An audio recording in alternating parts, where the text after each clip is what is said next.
What's up, everybody? Let me get the tweet out, and I'll be right with you, as always.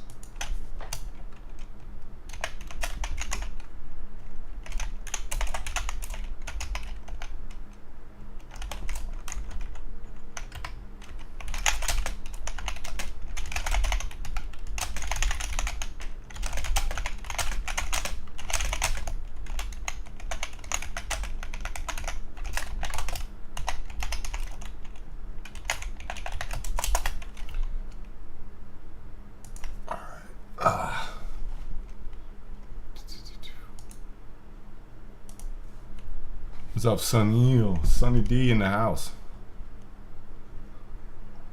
1 second, let me shoot a link into True Trader.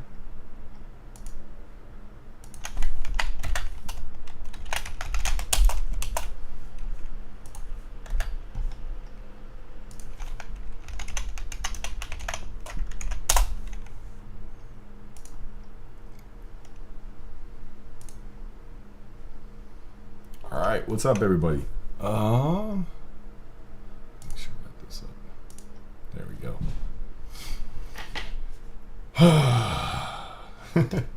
What's up, Cook? You happy to be home, man? Hey, Robbie.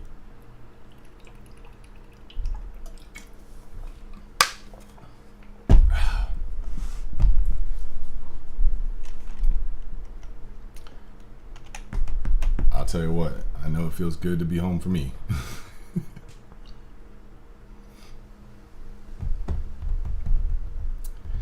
And I know it is Sunday football right now, but the good news is the Chiefs don't play till Monday night, so nobody has an excuse to be missing this. Everybody should be here, right? Because everybody's Chiefs fans, I thought, right?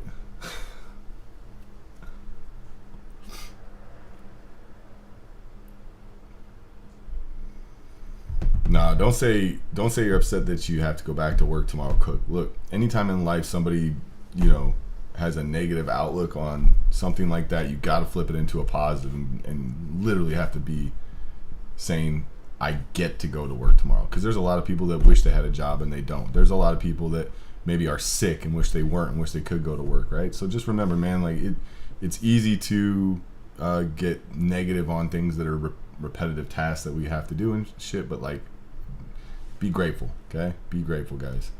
What's up, Sam?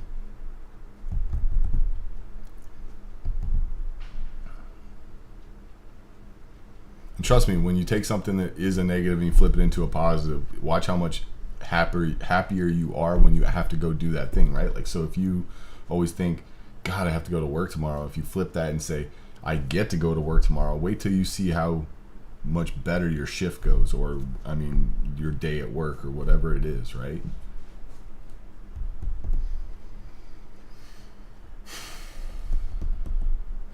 It's easier said than done, but you guys gotta practice that.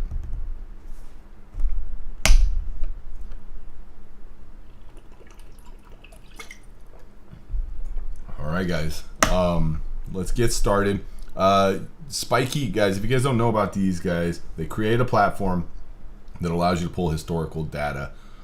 In case you think you see an edge in the market, you really need the numbers to back it up. These guys make it so that you can do that way faster than we used to have to do it back in the day when we did it manually, right? Tracking setups and every little data point we thought might be important to that setup. In fact, we showed you a setup that we were tracking at True Trader, which we were terming WYNN short screen, which is basically looking for stocks that close strong at the highs of their daily range, never really letting shorts out. They're maybe closing in the top 90% of the week's range, and you're looking for them to have a gap up day, squeeze out, and then give a good fade. Well, we actually have been talking about failed breakouts in True Trader, and I actually created a scan last Friday that helps to identify all the possible failed breakout tickers heading into the following day. So like, and it was done it took me like 10 minutes. You just have to define the setup and then create filters and different data points you want to collect, and it will pull the data for you. It's absolutely amazing, guys. Scripts to Trade, these guys create tools for Thinkorswim and TradingView They moved to a subscription-based service, but it's amazing because now for one low price per month, you get a whole suite of tools. And if they don't have the tool that you're looking for, they can work with you to custom design things. They've helped quite a few traders design and build their own algos now. So that's pretty cool as well. TraderView, I'm going to actually talk about performance metrics and some of those aspects during the intro topic this week. These guys help you track your performance metrics, right? So it's not enough to just track data on setups. You have to actually know how you're trading those and executing those. Are you doing what you're supposed to or not? And it's really hard to do manually. It's really easy to do with something like TradingView or TraderView, guys. So check them out. There's a link in the description for them as well. I just got back from Traders for a Cause. Remember, if you didn't get to see it or didn't make it out there, they have Project Impact, which is a content hub where they store and collect all the content generated from those events. And if you make a annual donation, you have access to all that stuff. I believe it's projectimpact.org. I know my man Trader, High Trader, will probably get the link posted in the description for me. But yeah, it's for a good cause, guys. Cancer research. So please, if you can, make that donation and get access to all the speeches that were given over the last weekend. It was an amazing event. Had a great time. Like I said, I am very happy to be home. So the topic for today, what did Benito title? He says, what your stats hide about your trade. So basically the concept here is that, you know, like I was just saying, you can use TraderView. There's other companies out there. I prefer TraderView. It's really powerful. And what it does is it allows you to pull your trading data and look at your trades. But here's the thing. It's going to give you all these metrics, right? Like your win rate, your R ratio, your like a bunch of different things, right? Your average winner, your average loser, all these things. The problem is that most traders just look at that and they take those numbers at face value. And that's a huge problem because those numbers can actually be very, very deceiving or misleading, right? And what I tell traders to do all the time is the right way to approach it is you can't just look at those numbers and say, look, I have a 70% win rate and my average winner is this, my average loser is this, and like kind of calculate your expectancy and say, hey, my expectancy is positive, I'm doing great.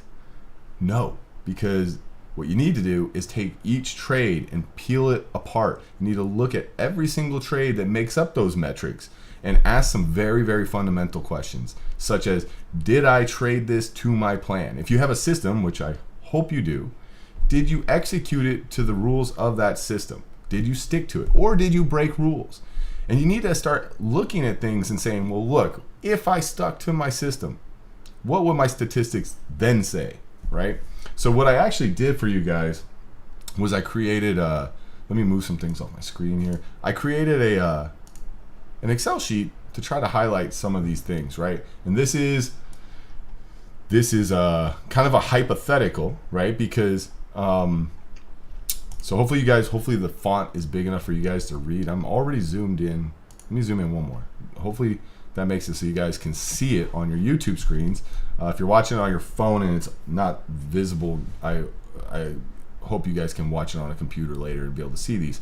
One of the cool things here is I'm going to give you a cool little thing here is that these are actual trades from my trade log, right? Not all the trades from those days, right? But I just picked a random, how many days is this? 10 days? This is 10 trading days, right? So it's 2 weeks, right? 2 weeks of trading. These are actual trades from my trade log. Now these aren't actual position sizes or anything like that. What I had to do was just to keep it for sake of making it easy for me to do this example. I just did, if it was a $200 stock, you were using 50 shares as your entry size or whatever. For a $100 stock, you were using 100 shares. For anything like 50 to 100, I was saying 150 shares, and below $50 was 200 shares. Just to kind of like, because I was throwing this together last minute, to be honest with you guys, and I just wanted to do it really quick. Obviously, these are really small share sizes. You can add a zero if it makes it so that it registers better with you. You can add 5 zeros if you're one of those gigantic traders and you just need it to be something that equates to what you're used to seeing. Regardless, this is an example of what I'm talking about, where, you know, right down here you'll see these are some typical metrics, right? How many trades you took, your wins, your losses, the average win, average loss, the win rate, and your expectancy. Expectancy tells you if you continue to go this route, will you end up positive, right? Will you generate profits? But what I want to illustrate here is exactly why this can be misleading. If you just look at face value, right? This says you have a 70% win rate and you have a positive expectancy. You can see your average loss is quite a bit bigger than your average win. But a lot of traders will be like, I'm right 70% of the time. And you probably hear me say this all the time, guys, but the amount of traders I know that are right 70 or more percent of the time and can't make money is crazy. It should be the biggest red flag ever. If that sounds like you, this might be why, right? So this might actually pertain to you guys. So you need to, and you'll notice the thing up here says before peeling back the layers of the onion. Okay, so now what I want you guys to do is you need to go through each one of these trades and identify, did you stick to your plan? And if you did not, you need to look at what that trade would have done had you stuck to your plan. All right, so I've got that. I hit it, but now it's here. So let's go through it, okay? So this first trade on PDD, you can see, and now, like, I'm not going to show you guys the charts. You guys can go pull the charts historically and look if you want or whatever. But this was a long trade where we were buying a flush into the 57 level, and we added at 55.20. But if you look back at the trade and go into it and say, damn, man, that wasn't the plan. I didn't stop out. I actually added to a loser. So what would have happened? Well, I would have had my entry at 57.11. That would have been my average, and I would have exited for a loss of $44. Remember, that was using, I believe, 150 shares. Yeah, 150 shares size for that price bucket. I mean, you can go down through the list, right? Took profits before the target. Lots of people do that, right? Not letting their winners run. Look, this was a $70 win. If you had to let it go to the target, you would have made more than double, okay? Didn't stop out, but you made money, right? So it's hiding, this is masking the fact that this should have been a loss, right? Didn't stop out, you let it come back, you actually made a little money. But if you're just looking at your numbers at face value, you're gonna say you have a 70% win rate. Look over here. This trader, oh, and here's another one. This is something I really want to highlight this week. The importance of avoiding trades that are avoidable losses. Trades where there was really no edge, you shouldn't have been involved in it. And yes, they may from time to time generate you a win or profits, but when you take losses on them, they were unnecessary losses, right? And so which one was that one? It was no setup, boredom trade. This AMC, and now listen, I said that these are all actual trades from my trade log. This one was not. I had to create a trade because in my trade log are only trades that are legit trades, right? So this AMC on January 6th, long at 22, was not a real trade. I just had to make it up just to show you guys what happens when you take boredom trades where there's no setup and you lose $122 here. And over here, you know, this guy, trader B, or once you go back and peel back those onion layers, you see there was no trade, right? So now this trader over here had 10 trades in 2 weeks. This trader had 9. Well, I guess the simple way is to pretend that they are actually two separate traders, right? They just took the same trades. One guy took an extra trade. But the first one here has a 70% win rate. The second one has a 56% win rate because this guy stuck to his rules. He stopped out when he was supposed to stop out. He didn't add to losers. He didn't take profits too early. And even though he lost a lot more, he made more money, right? And actually, you know what? That's funny. I didn't even do the P&L. Hold on one second. No, not that. Let's just look at the P&L overall. 133 bucks and 600. That's night and day. Night and day. This dude had a 70% win rate. This guy had a 56% win rate. This guy took an extra trade. This guy only had 9. Night and day. Almost triple what the first guy made, right? Now, what I want to do is take these numbers, and I did this for the room already at True Trader, but I really quickly want to show you guys what happens if you plug these in, let me see if I can pull this up over here. Hold on one second. I'm gonna see if this works for you guys. So you're not gonna be able to see the numbers, the Excel numbers on the screen anymore, but trust me, I'm gonna copy paste them right into this equity curve simulator. Let me verify I'm seeing on screen. All right, so you guys see this. This is your typical equity curve simulator where you can, I mean, literally, this is equitycurvesimulator.com. If you never played around with one of these, you probably should. Okay, so let's say you want, let's just say you have a $50,000 account. Okay, win probability, we're talking about a 70% winner, a guy that trades or wins 75% of the time, and is taking 2-to-1 trades. Let's just do 2-to-1. Okay, let's do 100 trades, and he risks 1% per trade. Okay, so you can see he's making money, right? Because you're getting 2-to-1 on your trades. Actually, wait, this is not what I wanted to do. I wanted to do, let's see. We were talking about if you were let's do a 40% win rate, okay? 40% win rate, you take 2-to-1 trades. You know, it's profitable most of the time. There's obviously a few scenarios where the drawdown gets you, negative, but eventually you come back to positive. I think the worst case scenario is a break-even trader at that point, right? But if you're right, in this, the thing we were trying to highlight with this when we did it in True Trader was if you could just avoid those few losses that were completely avoidable. Boredom trades, no edge, revenge trades, the things that, where, this right here is a guy that took 10 trades. He was right 4 out of 10, right?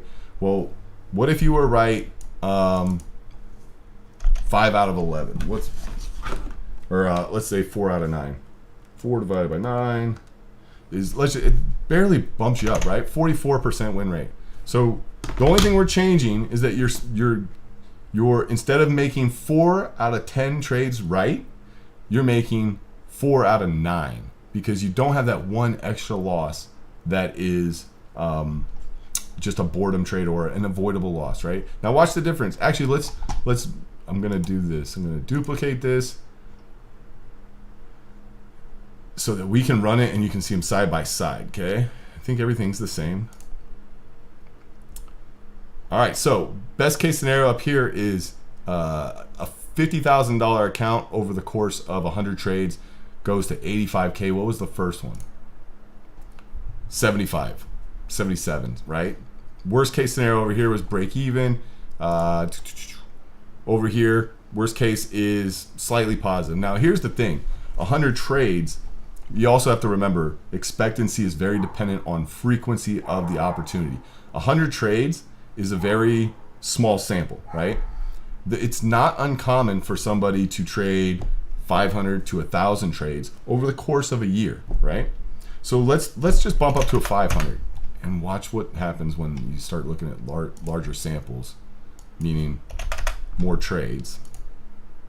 So now this $50,000 account it's definitely impressive, right? The number up here is 400K versus almost 500, right? So just sitting out that one avoidable trade. Now, and also keep in mind, guys, one of the things I want to point out is that many of us that struggle with trading, we are not, if you're one of those guys that takes boredom trades, it's most likely not just 1 out of 10 of your trades is an avoidable loss, right? In the example we just went over, that's if you just had 1 out of 10 trades was avoidable, and you could have sat that out and avoided whatever the outcome of that trade was,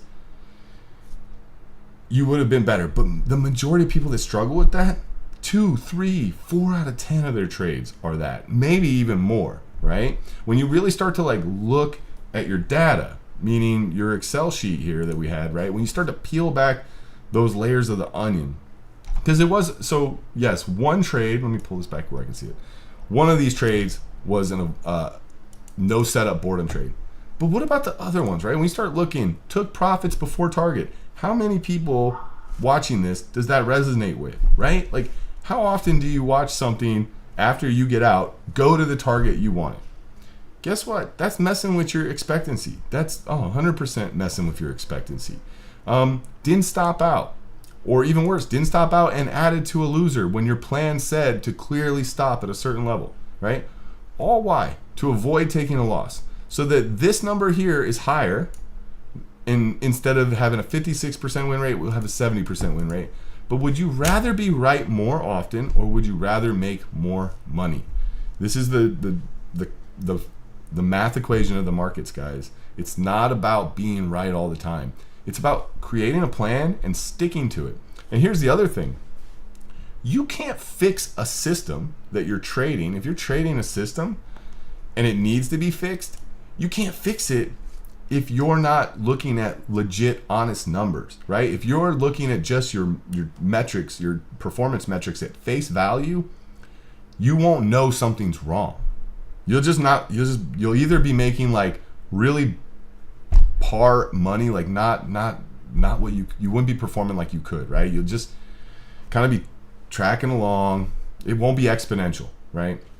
But if you are honest about your system and how you're trading it and how you're executing it, and you're taking an honest look at your numbers, you can identify things that you need to improve, things you need to tweak. And when you tweak them, oftentimes it's these really, really small changes that make these exponential changes in your P&L curve and your expectancy. So that's all I really wanted to talk about, guys. Thank you for sitting through that, as I kind of felt like that one was a little long-winded. I apologize. But let's get into the Sunday prep. As always, guys, neither I, True Trader, or any of our representatives are registered as security broker dealers. I'm not a licensed financial advisor. Nothing I talk about is a solicitation to buy or sell any stocks. It is simply for entertainment purposes only. All right, guys, so here's your ES chart.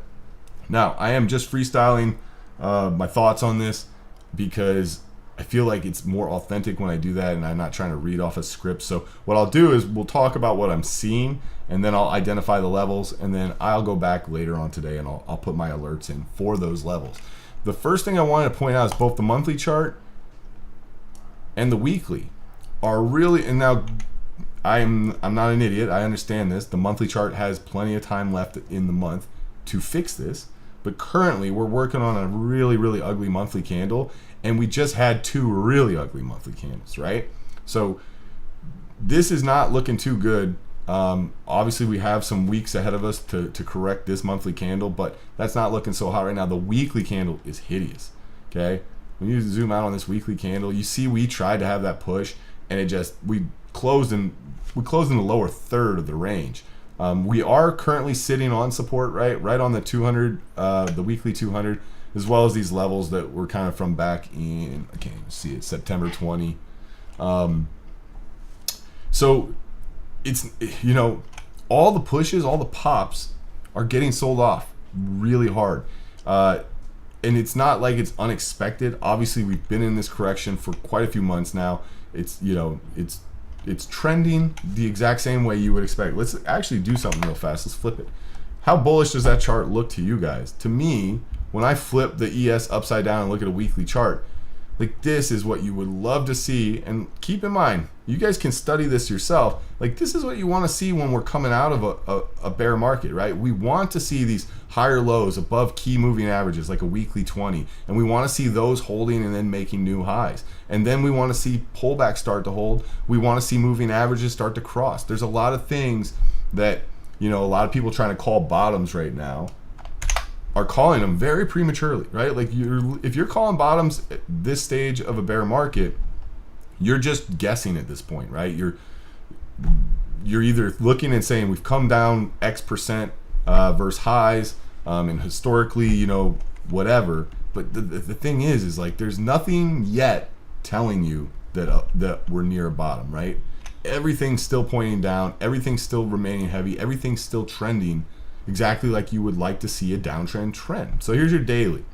And again, you guys probably know this by watching these for a while now. This is what you expect to see in a downtrend, is pushes into the underside of the 20-day, gets stuffed like that. So Now, can we set up from here and then push again? Yes. That's what I would think, right? That's a really big red candle on Friday. Obviously, my candles are gray, but that's a big red day on Friday, okay? Right into some support. It wouldn't surprise me to see some sort of rally, but I would be leaning more towards shorting the pops right now into that rally. What I like to do sometimes is use this brush and try to draw if we're going to continue lower, what I'd like to see is this rally get stuffed, make a lower high, and then we come back lower. That's what I'd like to see, and if that happens, I think we could accelerate to the downside. I think a lot of people have been waiting for a capitulation, right? Like we had well, obviously the most recent capitulation anyone ever saw was the COVID March 2020 capitulation. We haven't had any of that yet, right? And a lot of people are waiting for it. They think that once we get that, then it's, a healthy reset and we can start to kind of build a base again and maybe push again. I think if we're going to get that, it's going to come from this area, okay? And obviously I don't know if it's going to be oops, didn't mean to grab that. Obviously I don't know if it's going to just stuff right there. Man, what is going on here? That trade view is buggy. Yeah, I mean, for all I know, we come up here, and I know a lot of people will, if we come up here, you know what everyone's going to think? They're going to look at this. Let me get a circle out. They're going to say, Ricky, isn't this your setup? Isn't this the setup you're always looking for? The pullback, the push up, the higher low, and then the break?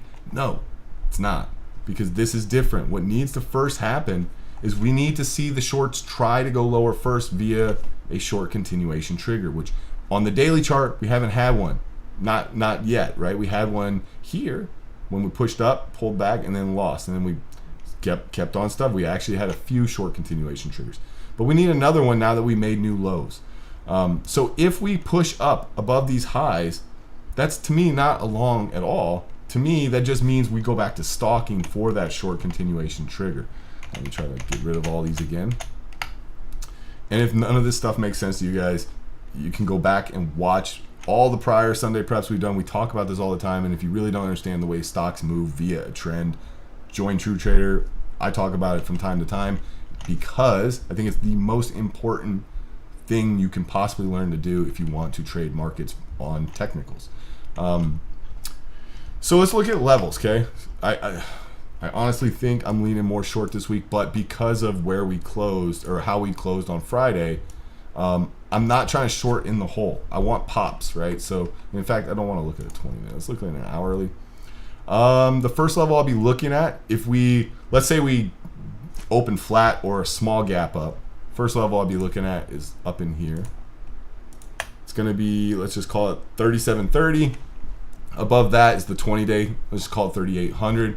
In that kind of that range, right? And even above 3800, you have the quarterly pivot at 3840. That whole little range, I'm going to draw a box here. If I can find my drawing tools, where did they go? There. This whole little range, okay? The 20-day up to the quarterly pivot, where you also had that. Was this the Fed? I think this was the last Fed, wasn't it? I mean, it definitely looks like it was. It might not have been. We can zoom back further and find out. No, this was the Fed here. Okay, that big up move and then the slam down. Or at least I think. it's don't blame me, guys. I'm on an hourly chart trying to spot something that's much easier to see on a lower time frame, right? That Fed movement, the FOMC. But regardless, this range here is going to be that next area I'm looking to fade. Above that would be 3950 all the way up into that psychological level 4K, okay? Still got the annual pivot up there, the previous quarterly. So if we were to get up into those levels, that's where I'm looking to fade. But I really like the closer by levels, especially for earlier in the week, right? So this 37, what do we call it, 3740? If we open flat or a small gap up or even a slight gap down, and instead of flushing out, we just straight rally, that level is really going to have my interest, especially for those Monday morning parabolic spikes back into last week's levels on individual equities that I'm looking to trade. If we were to open gap up a little bit higher to the point where that's not that far away, then I'd probably be looking more around 3770, 3780. Okay, but if we gap down, I'm hoping we flush out right into those lows around 35.70, anywhere from 35.70 to 35.80. You can zoom out. Actually, no, because these were the new lows from June, right? Or these are the lows that broke June's lows. So I'm gonna have to go back to a daily chart to look at the next levels, guys. Below those lows from 2 weeks ago, man, that's a nasty little air pocket. The only thing I can think of is below those lows is I would look for capitulation, meaning really, really emotional price action. And then I'm not trying to catch a falling knife at that point either, right? I mean, unless we come down here to this 32.30 area, which that would be crazy. And I don't want to say something won't happen because it's the stock market and it frequently makes people say something can't happen just to make them look like fools. But that's very unrealistic that we do flush that hard down to that level in a single trading session. Over the course of a few sessions, especially if we get into that capitulation type of environment, that's possible. But below those lows, I'm not trying to catch falling knives. I'm looking for trends to develop and then have set risk, right? Higher lows on an intraday where even if we are heading lower, my risk is set and I'll stop out and obey my risk management.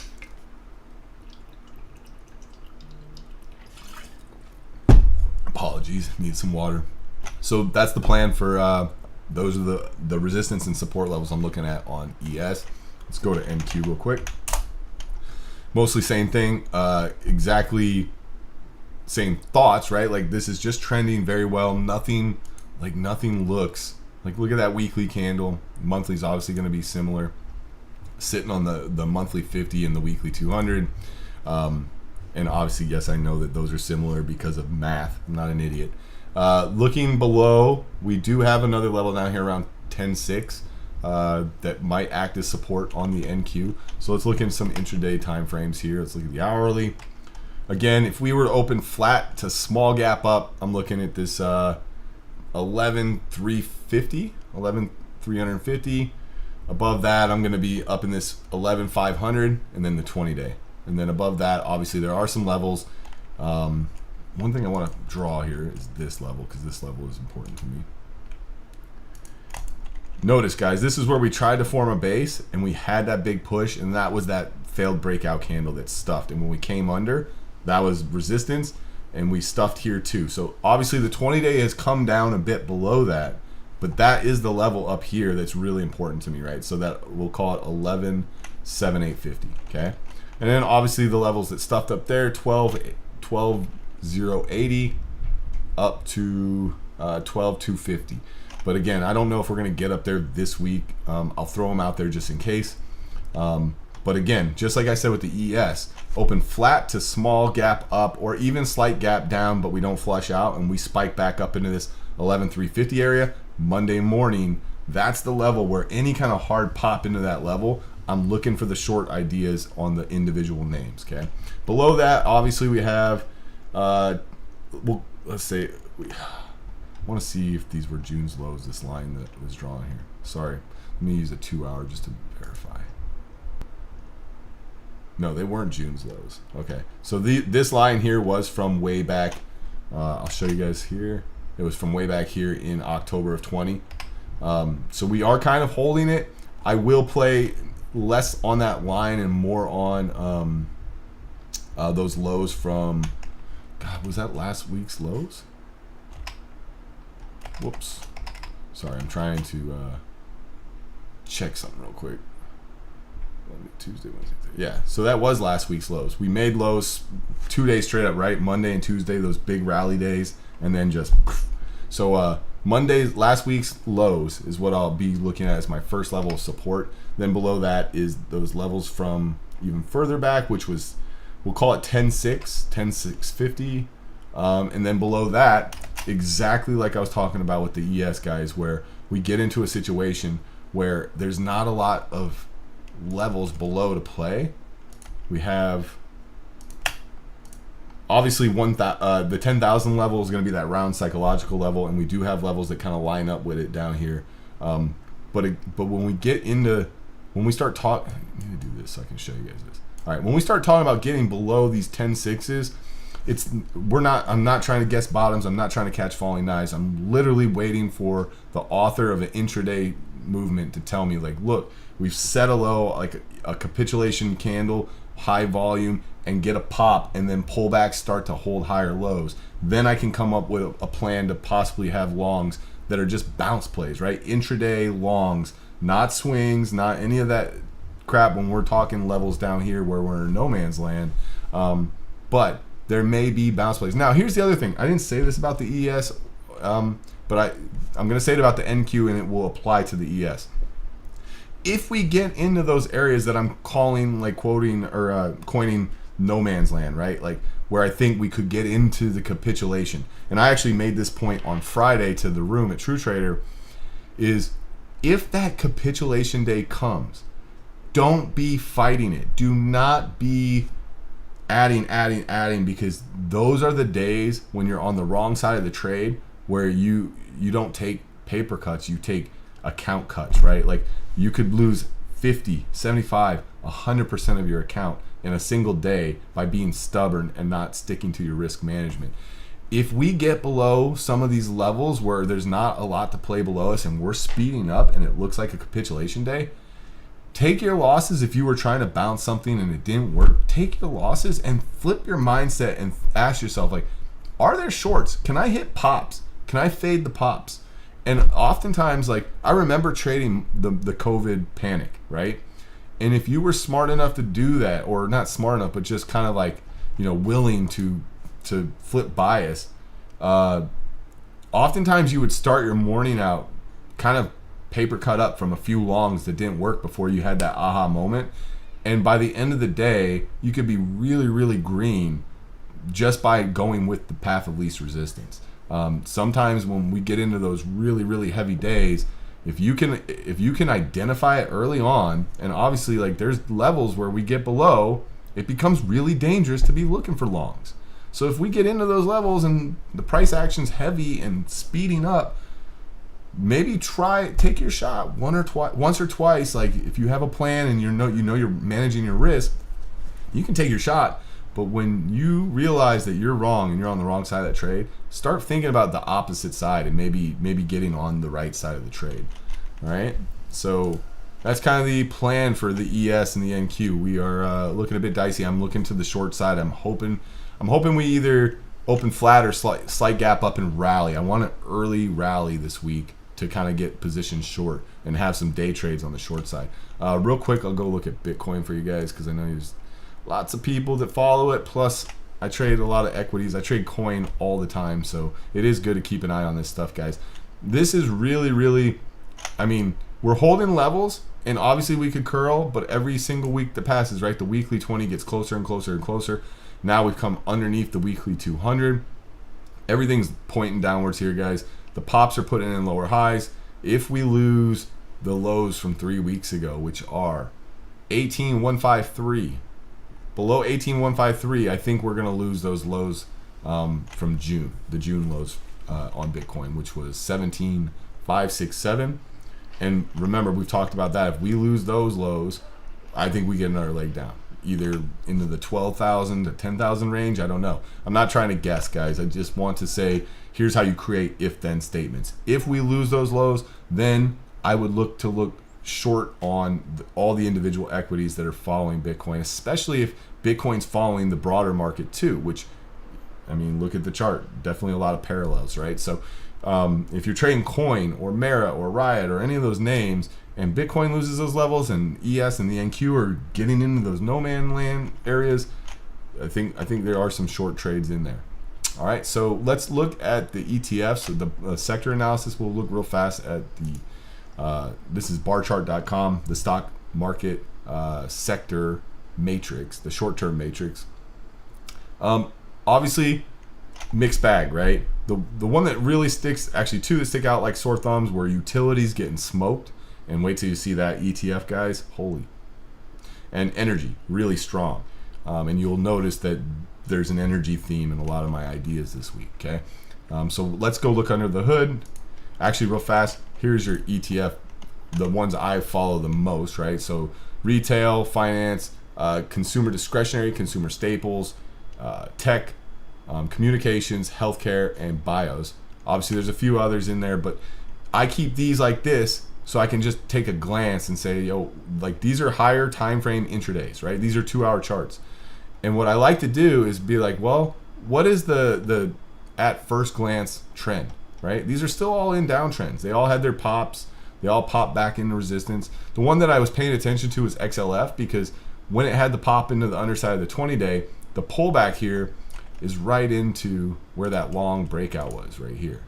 Okay, so if these continue to hold, I think you have set risk below the lows.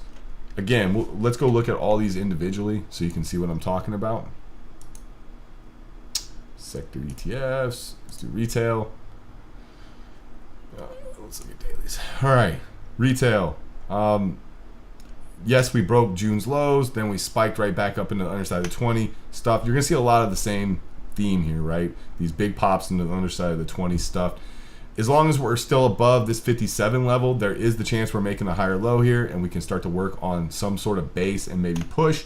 So if you had long ideas you wanted to express in this sector, you want to do it on pullbacks to support. You want to kind of look for this 57.30 area to hold, or higher lows to be intraday. I still think any kind of pop back into the underside of the 20 days is a good fade. If we lose this 57.30, start to come back under it, and then when we retest, if it fails, I think we could stay heavy and still roll over. XLF, big pullback right into those levels. Here's the levels I was just drawing out. Remember, we're in a downtrend here. I'm not going to try to make this all fancy. Downtrend, curl, right? Base, higher low, break that base, push up, straight up into the 20-day, okay? Into the 20-day, find resistance, put in a lower high. Now, will we hold this breakout level on this test? That's kind of what I'm trying to figure out. Again, I'm not going to trade the sector ETF. I'm looking at individual names that have individual setups.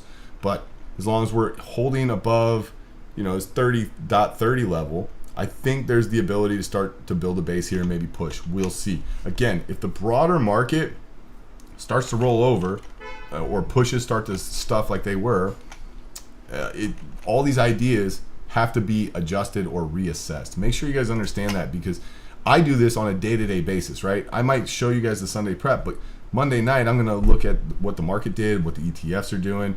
And anything I said today is going to have to be reassessed and benchmarked against where we're at now. So make sure you guys understand that plans change, okay? But yeah, I think that we could get a rally. I think any kind of, if we were to gap up or open flat, any kind of flush into Friday's lows, if it holds, might be a long. But still think pops into the underside of the 20-day can still be looked as fades as well. Retail got smoked. Or not retail, real estate got smoked.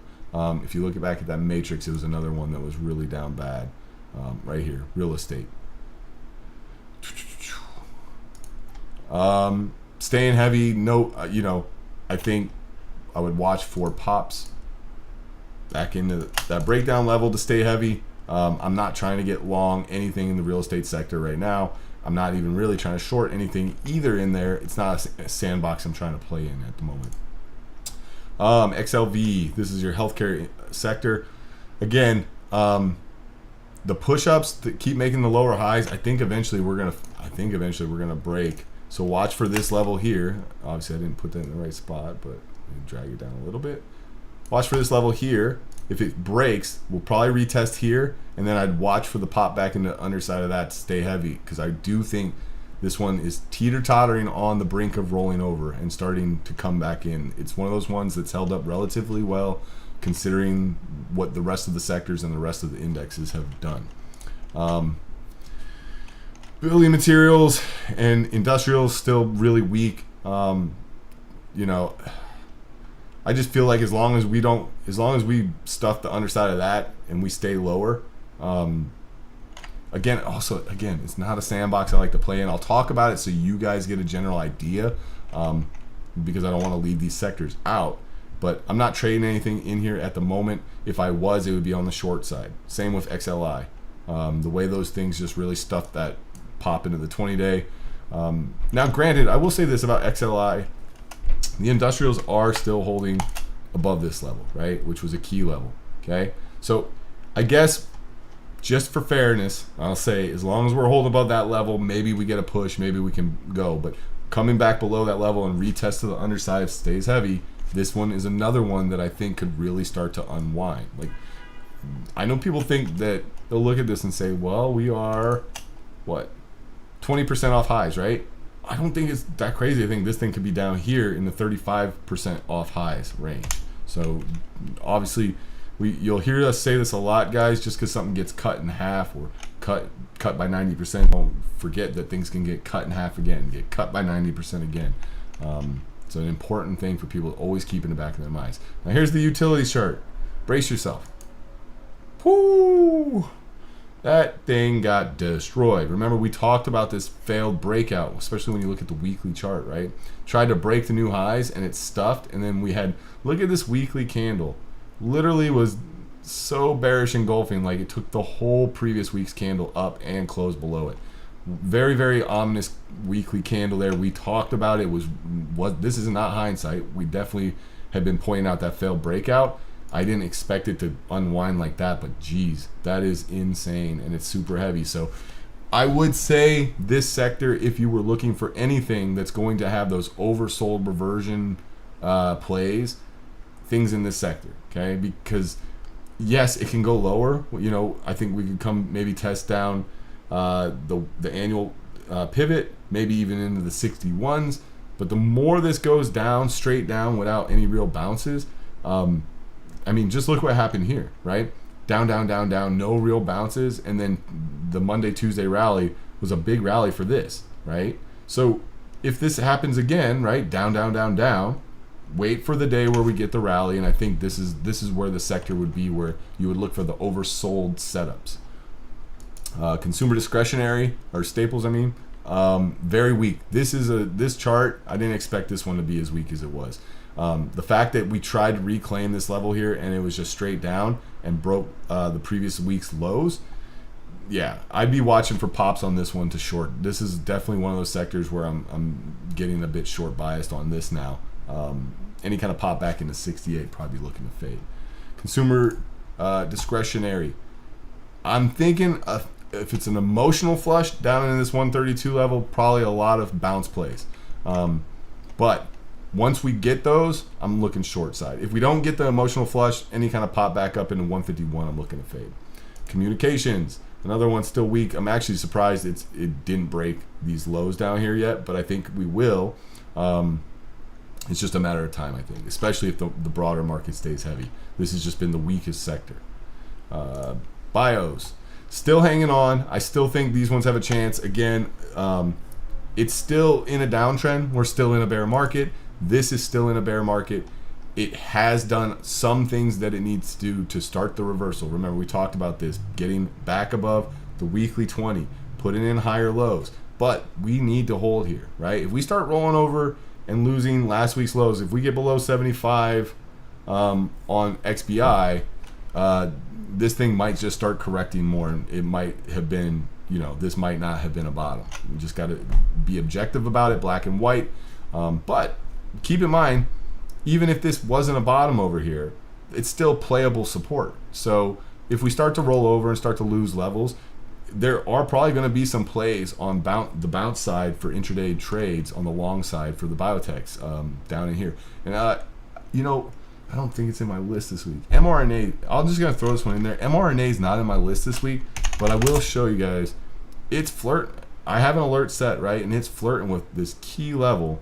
And it's lining up also, if you just look at the uptrend line from those 2 days, if it were going to flush down into this 116 area, 115 to 116 on MRNA, I'd probably take a shot at that bounce play on that. It won't be in the Sunday prep as an idea officially, but looking at XBI and hearing my words, making me realize, why didn't I have MRNA in there? Probably should have, but there you go.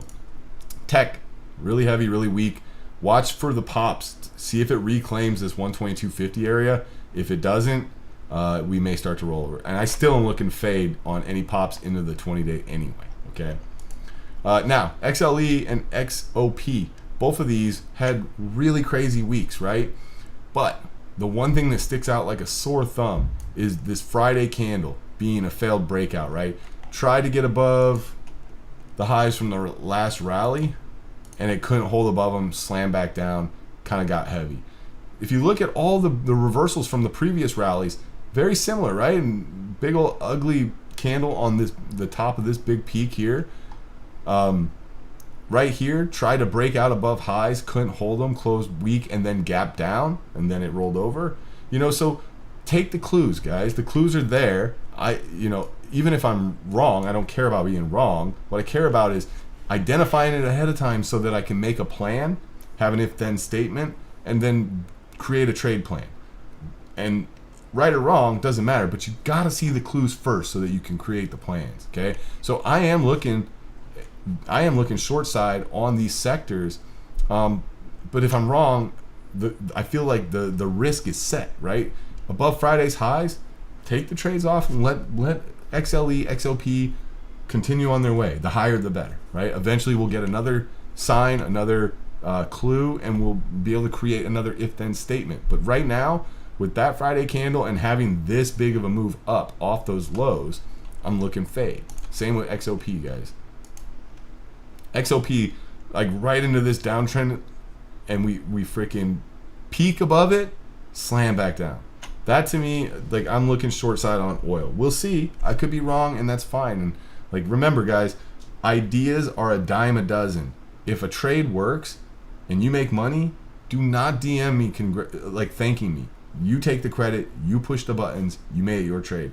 If the trade don't work, don't DM me and be like, Ricky, how dare you? Or what do I do? I'm stuck in this trade. I'm not here to hold your hands. I'm telling you what I'm going to do, and this is exactly what I'm going to do, and I'll show you the names in the prep. But I'm looking short side on oil and energy. And if I'm wrong, I'm going to eat my losses like a big boy, and I'm going to move on. All right, guys? Just like I've been doing for the last 10 years.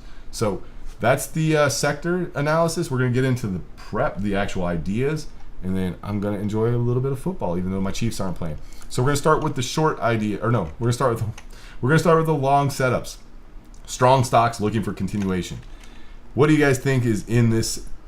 What do you guys think is in this category? How many strong stocks are out there right now looking for continuation? Not one. Okay, TWLO. This one, now not technically a super strong stock, but I like this base that it's forming. And honest to God, I know I'm gonna get DMs from people that know me, and they're gonna be like, Ricky, you hate TWLO. I do. I absolutely hate this stock because I'm never good at trading it. But I see a setup. I gotta trade the setup. Okay. So first level, I'm looking to scoop on a panic flush on Monday, is into this 73. It's basically the 20-day, but it's also like where that long trigger was, 73, 75-ish. So any kind of flush down into 73, 75, I'm probably looking to get a bounce play on it. The real idea here is this, is if we get above Thursday's highs, we're basically breaking out of this downtrend line, a bit of this base here, this pennant at the bottom.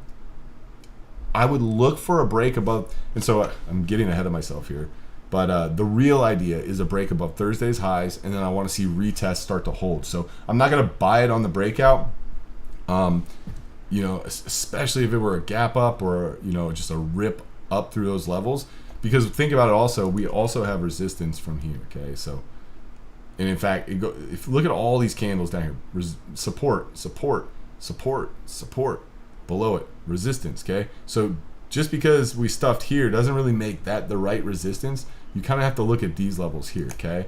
All those levels from back there. So if we break above Thursday's highs, you don't want to chase that, because what you're going to be doing is buying it right into resistance. What I want to do is I want to buy dips on higher lows if it holds. If it starts to make higher lows, after breaking above Thursday's highs, I'm going to look to join trend, and I would probably scale some out into that resistance level, and then if we can break above it, start to hold, can always add back, right? But you don't want to see it just come all the way back on you and you didn't lock anything in.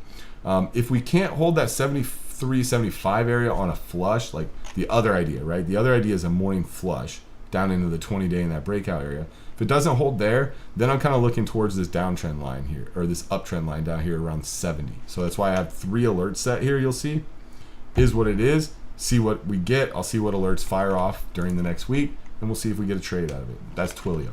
The next idea is WYNN. And WYNN basically has broken above these resistance levels and kind of reclaimed the 200-day here and is holding. So it's got my attention. Another one, God, it's weird to have these are the only two names in the strong stocks looking for continuation, and both of them are like two of my least favorite stocks to trade. But it's WYNN this week and TWLO. So one second, let me get some water. All right, so on TWLO, or not TWLO, on WYNN, I'm looking for a flush back into that breakout level, which is also the monthly pivot, and it's also around psychological level 70.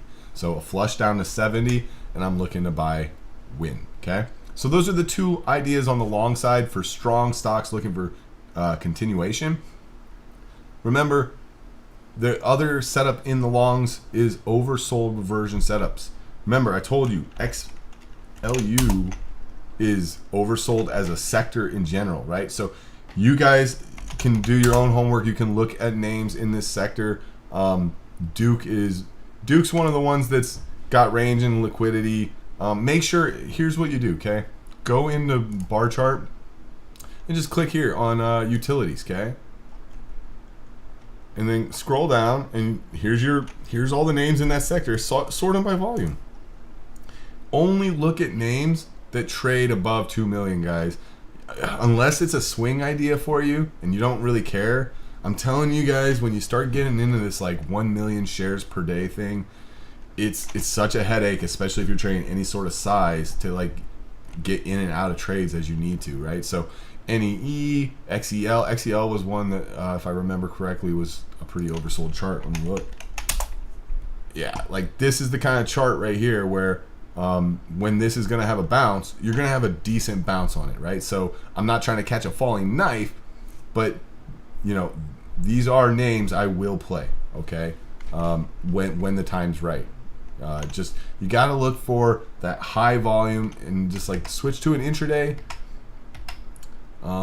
This is a 1 minute, so yeah, God, it's still not very liquid even on a 1 minute. One of the things I like to do is look at the data chart here and hover over candles and see what the volume is. You see this right here? This is like 5,000 shares, 2,000 shares, 5,000 shares. Like, and this is a stock that's trading 6 million shares that day, right? That's not, that's not the kind of liquidity I like. So what I look for is I'm going to be looking for something like these names to have a really abnormal relative high volume for the day, so that there's enough volume. Now here, you're getting like some 20,000 share 1 minute candles. So that's the kind of stuff, like if you see Duke or XEL or any of these names flushing, check the volume. And what you'll notice is when it starts to have a panic flush, you'll see the volume growing. Wait for that capitulation candle. Make sure the volume is enough, like it's adequate, and then watch for that to be the bottom, and you can set your risk. That's kind of the little trick that I use to do it. It's obviously not fail-proof, so don't think like if you see what I just described, it's an automatic hit the buy button and let the trade work. It's not going to always work, guys. So the other name in this oversold reversion section is not utility. It is Tesla. And what I'm looking for on Tesla is, you notice this annual pivot and this quarterly pivot all lined up at 216, line up real nice with this uptrend line from there, and we are oversold. If we flush emotionally down into those levels, I will be a buyer, and I will have set risk, and I will eat my loss if it stops me out. It's not a problem. The lower it goes, the closer we're coming into that psychological 200 level, the more I think that and think about this, guys. If you're buying this at 216, and then you're adding at 209, and you're adding at 206, and then we break 206, what happens? Everybody pukes. So, if my idea doesn't work, I stop out for a paper cut compared to what I'm looking to make on the trade, okay? And that's fine. And I may even try it again at 209 or what. Let's see what these lows are. Yeah, I may even try it again at 209, and I may spit that one up. And I may try it again at 207. I may spit that up. But if we get that where everybody at the same time just pukes this thing straight down into 200, I think we're going to have an amazing trade on it for a bounce play, intraday long on Tesla. But I am going to try this at the quarterly annual pivot down here at 216. Granted, no gap down. Like, in fact, I hope we open kind of flat, or maybe, slight gap down, right? Like if we can open 220 to 221 and get that quick 4-point flush right off the open, I'm a buyer for a bounce play. It's not like I'm buying it to hold it, okay, guys? So that's it for the longs. Should be like a duh, right? No duh, Ricky. That's all the longs. I can't believe you even have 4 of them, or 3 plus a sector. So let's get into the short setups. These are weak stocks looking for continuation. The first one is AFRM.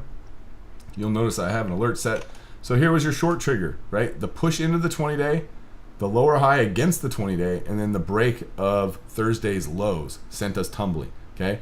I'm looking for a pop back into those levels to fade, because I think this might come lower. I think we might lose this 1830 area and really roll over. So 20 to 20.4 is what I'm looking for, and I'll show you guys on an intraday just in case you want to see it. Kind of drag. What's going on here? Yeah, so 20 is going to put you right into Thursday's lows, which was the trigger, right?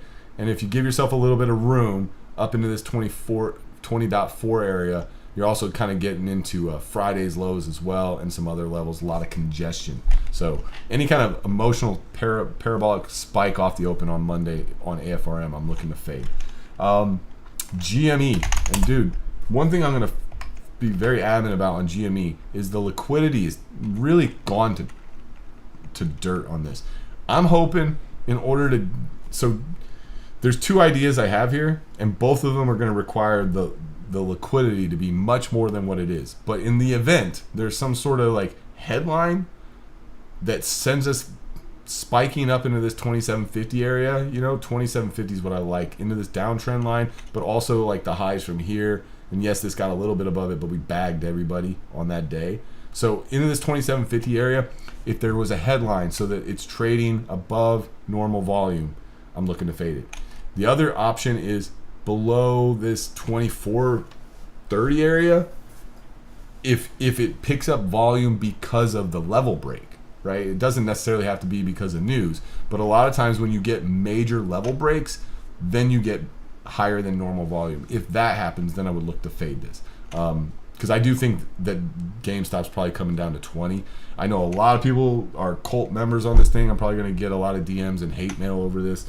To me, it cracks me up to watch the GameStop dudes make fun of AMC apes, because it's literally, dude, I don't want to get into it, but it's the pot calling the kettle black, right? Like, GameStop was a squeeze in 2021, no different than AMC. The fact that it's still kind of holding where it is, like, we never gave the whole move up, it's amazing. I give props to them for that. But if you look, these are the levels I think we're going to come test, and then if those levels are lost, there's really no support till like down here. So it's not about me hating on a movement or disliking GameStop. I'm a day trader, and I got to make money to feed my family and to pay my bills. And this just looks like a bear flag down here to me. Just keeps stuffing the underside of the 20-day, and I think you make $3 or $4 on a $20 stock. You can make quite a nice paycheck off that, and to me it could be the low-hanging fruit as long as that volume picks up. Okay, so that's the idea on GameStop. The next idea, Qualcomm. Looking for a spike back into the 20-day. Yeah, so just to kind of pop back into 123 is what I'm looking for. I believe 123 is the 20-day. Let me see what I wrote down. It was also Friday's opening price, right? So I'm not huge. I love previous day's closing price. I love previous day's highs. I love previous day's lows. I'm not the biggest previous day's open price fan, but it is something other people put a lot of weight into, and I'm not I'm not ignorant of it. I do pay attention to it, and that 123 level lines up with it, right? So it's let's go back to the daily. Yeah, so the opening price was 122.62. The 20-day is 122.69, and then there's the intraday. What I was trying to show you here is this intraday. This pop back into the underside of the 5-minute 20 that's stuffed. That's what I'm looking to play against, right? So any kind of push into those levels, and that's what I want to fade. It might have also been VWAP too. Yeah, so you got VWAP for most of the day right around in that area. So that's kind of what I'm looking at on Qualcomm. The next idea, Roblox. Oh no, Ricky, how can you be bearish on Roblox? Easy. The chart says to. I want to fade a spike. What did I write down? Pop into 36, and I'm going to be watching for it to stay. 36 was that key level, right? That was what got us interested in the long, and it worked really well. It held a few times, but now we're back below it. We've come below it a few times. I think a pop back into it might offer a fade. I'm going to wait on the author to show me that level is remaining heavy. I'm not just going to have a short order sitting at 36 because it may. Dude, Roblox makes some nutty moves, right? It may go 37. So I'm going to be patient and wait, but I am looking to fade any kind of push off the open on Roblox. Now, I know everyone's like, but Ricky, you're always bullish on Roblox. I was when it was bullish, but I do have an alert set down here. It's not. This is not an idea for the Sunday prep, but I have an alert. In case we do come down to 30 to 31, emotionally, I will bounce that mother. Yep, I will. So, last idea in this section, square. And it was I wanted to fade this so bad on Friday, and I wanted any kind of pop into 61, 62. It obviously gapped down, never got anywhere near there, but it stayed so heavy intraday. Look at that intraday chart. Just lower high, and what a continuation short trigger here on the 5-minute as well to just send it tumbling, right? So any kind of pop back into that level, I'm looking 60. Very simple. It was also the lows from Wednesday. Yeah, Wednesday's lows line up really nice with that consolidation consolidation level right here on Friday. Any kind of emotional pop into 60. Again, if this gaps up 59s to 59.50, then that level's probably too close for me, right? Probably be looking up here in the 61s, but I don't think it's going to gap up that high. I really think that's 60 levels in play. So that's it for weak stocks looking for continuation. Overbought reversion. I told you guys there's going to be some oil energy names. Buckle up. COP. Look at that daily candle. Look what it rejected off of the quarterly pivot. I want to play this versus Friday's high day, right? So depends on where we open. Notice, okay, holding the 120 minute 20, pull back, hold, pull back, hold, pull back, hold.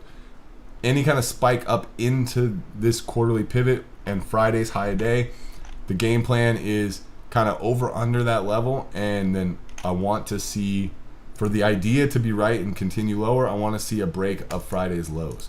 If we gap down and are already trading under Friday's lows, actually, are those even Friday's lows? Let me make sure. Friday's lows are 117.32. Yeah, those are the lows. Okay, so if we are trading under 117.32 at the open, then I'll probably adjust my plan and be looking for a pop back into like 119.60 to 120 to fade.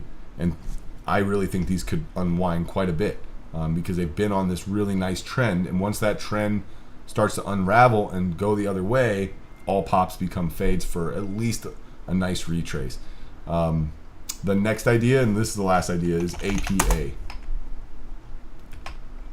Again, look at that candle. It's not, what I'd like to see on this one actually is not the same as COP. So COP, this one closed above, it closed above Friday or Thursday's highs, and it's kind of right in line with those peaks from a few months back, right? So because we didn't have that red candle close, and we didn't close below Thursday's close, I want this one to actually break trend first, and the trend it's holding is the 1 hour. Okay, look at this 1 hour trend. This is so mechanical. You guys got to learn to see these. Okay, this white line is the 60-minute 20. Every pullback to the 60-minute 20 is just holding to the T. Okay, so we're sitting on it. So I want to look for any kind of big spike up to put in that lower high, and then the break of Friday's lows is what I would use as the trigger to then short pops. Okay, so if this thing does break Friday's highs and continue going, there was never a trade in it. Okay, what it needs to do is break Friday's lows first, and then I'm looking to short pops with risk over Friday's highs. So that's the way I'm going to play APA. But there are a ton of names in this sector where you can go through them all. Like all of them have these ugly Friday candles. Why? Well, because XOP and XLE had ugly Friday candles, right? So it shouldn't be any, like BTU, we were looking to fade this after Thursday's candle, but we didn't get to play into the levels we wanted to play it into, right? So BTU, you could play this. Any kind of pop back into these 28s, probably a possible fade on BTU, as long as oil and energy still stay heavy. Yeah, so that's the Sunday prep. I think I probably went way over what I typically go on this one. I apologize. Let's get some questions. Let me see if the thread is here. No, I'm going to go through the chat real quick and see if I find any questions. If not, I'm just going to hop off and enjoy my Sunday. All right. Grandizer says FSLR. Again, it's, what's funny is these lines, hopefully you guys have been following me on these Sunday preps for long enough to know that I haven't moved these pink lines, right? Look at how important these lines have been ever since we drew them. And we drew them before we even came up into these price levels ever, okay? So these have really, really been key. Even though we broke above this 142 level, it wasn't able to hold above it. And once it got below it, look what it did. Just slammed up into it and then boom. And now we're back below this one, boom. So I will still look to fade FSLR, but the one thing I will say is for this to really, really start to roll over, I do think we need to break these levels here. I think we could, there's still the possibility that this goes higher. So under 120, under 126, I think it really does become kind of something that could come in a lot more. But for day trades, there's a million day trades a week on this thing on all spikes into those key levels. Cristobal says, does AMC keeps the trend down? AMC is, dude, it's terrible. And the sad part is APE is there's no way they're done with that ATM yet. So as long as they still have that ATM, people are like, dude, it's not, they're like, no one's selling, how's it going lower? It's like, there's an ATM, right? 400 something million shares can be just sprayed at the bid. That's what happens, guys. And actually, I don't remember did they register the whole I don't remember if they registered the whole 400 something million shares. I think they did, though. Let me check for you real fast.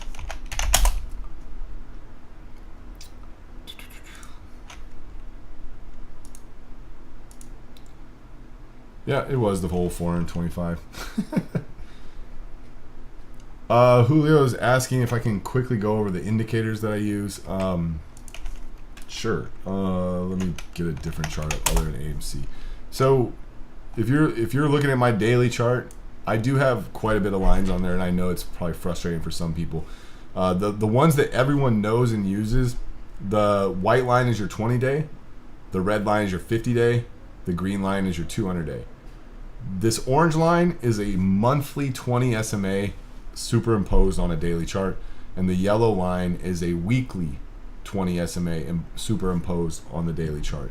And then the pivots are, the orange ones are quarterly pivots, blue are monthly pivots, and the whites are annual pivots. And I think that's all I have on here, right? I don't see anything else. If you look at intraday, you will see some purple lines, which are weekly pivots, and that's it. That's all I use, guys. I do actually have a ATR thing on my volume, but that's for data tracking. Like, I don't sit there and look at that while I trade. Yes, I do use SPX and SPY. Well, not SPX very often, but I use SPY. In fact, when I trade, I always have SPY and the Qs up, but I also have ES and the NQ up as well. And there's a lot of charts. There's quite a few charts that I always have. Like I always have an Apple chart up. I always have a Microsoft chart up. I always have a Tesla chart up. Right? There's a lot of no. Those are SMAs, Julio. Now listen, I'm never gonna tell you that one is right or wrong. Figure out the indicators that work for you, and don't ever let anyone change your mind, dude. I use SMAs. I know plenty of people that use EMAs. Figure out what works for you, but make sure you stay consistent. That's my advice. All right, guys, I'm gonna end it there. Love you all. Go Chiefs tomorrow night. Stay safe. If any of this was confusing because you don't understand what I'm talking about when I talk about the way stocks move via trends, sign up at truetrader.net. Use the code YouTube in all caps. It gets you, I believe, 20% or 25% off the subscription. I'm not sure. And or if you want to just take a trial, guys, 5-day trial is $30. See us over there. You have access to me, my mentor Adriano, a ton of other really high caliber traders, and as well as a team supporting us, the guys like Benito and High Trader that create all the useful tools that make that community amazing. Check us out, guys. See you over there. If not, see you at the markets tomorrow. Hopefully it's not your money.